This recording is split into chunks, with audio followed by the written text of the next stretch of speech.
For years, homeowners pursued every reasonable legislative remedy available. We showed up in good faith, we did the research, we drafted narrow language, and yes, we even made compromises we never should have had to make in the first place. Not because the law required them, but because we were trying to navigate within a political process that increasingly demanded appeasement over fairness. And throughout all of it, we were clear about one thing.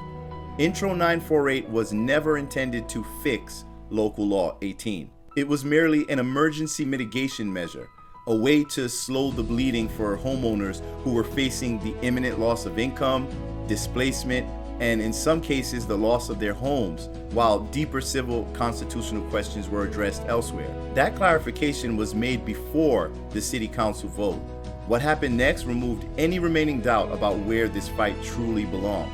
On the day of the vote, dozens of homeowners showed up to City Hall expecting transparency and accountability. But instead, they were told that Intro 948 had been killed in Housing Committee, never even allowed to reach the City Council floor for a vote. Now that's highly unusual, especially given that the bill had been prioritized by the current Speaker of the City Council, Adrian Adams. Outside City Hall, the HTC, along with their hotel union-funded advocacy groups, including Churches United for Fair Housing, CUFFH, and Tenants Not Tourists, they mobilized demonstrators around narratives that had zero resemblance to the actual contents of the bill.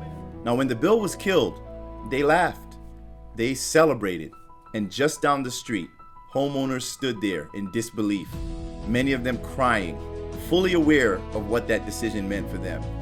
The loss of their homes, displacement out of this city, and for some, displacement out of the country. Now, as the author of the bill, I tried to engage directly with the protesters. I asked simple questions. Had they read the bill? Did they know what it said? Did they even understand what they were doing out there protesting against? No one could answer. Instead, the organizers told them to scream louder and drown out all my attempts at dialogue. Bill, they're lying to y'all.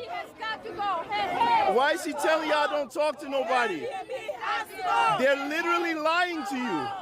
I wrote the bill. What happened next was especially revealing. After the protest was over, a man who was clearly in some leadership position at one of the advocacy groups, he was speaking to the crowd as they celebrated, and he openly bragged that tens of millions of dollars had been spent to defeat the bill. And then he said something that should concern every homeowner.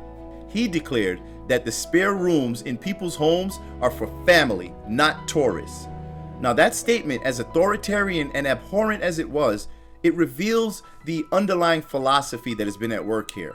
That homeowners do not have the right to decide how space inside their own primary residence is to be used. By contrast, the bill itself was written by homeowners who scraped together little bits of savings and whatever limited income they had to fund the research and the legal drafting that was required to put it together. There was no corporate sponsorship, there was no Airbnb funding, no special interest underwriting. Intro 948 was never intended to be a final remedy. We were always clear that it was merely the first step in a broader effort to unwind a pattern of unlawful government overreach that had been developing in New York over a long time now. Our narrow focus on private dwellings wasn't a concession of principle. It was simply a temporary compromise that we made solely to stop the bleeding for the primary dwelling homeowners who were facing the imminent harm at the time. Now that constraint reflects the barriers that are imposed by our local political process, not the limits of the constitutional claims. But by moving this fight into federal court, those artificial constraints no longer apply. This action allows for a full and direct challenge to the constitutional violations that are embedded in Local Law 18 and its enforcement, and it opens the door to relief for owners of 1 through 4 family homes whose rights have also been infringed upon. Intro 948 never received the vote.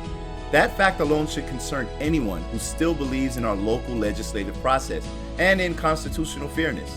At this point, escalation isn't optional, it's necessary. Federal courts exist for moments just like this, when local remedies fail, when constitutional issues are suppressed rather than debated, and when political power overrides our own civil liberties. We didn't choose this path lightly.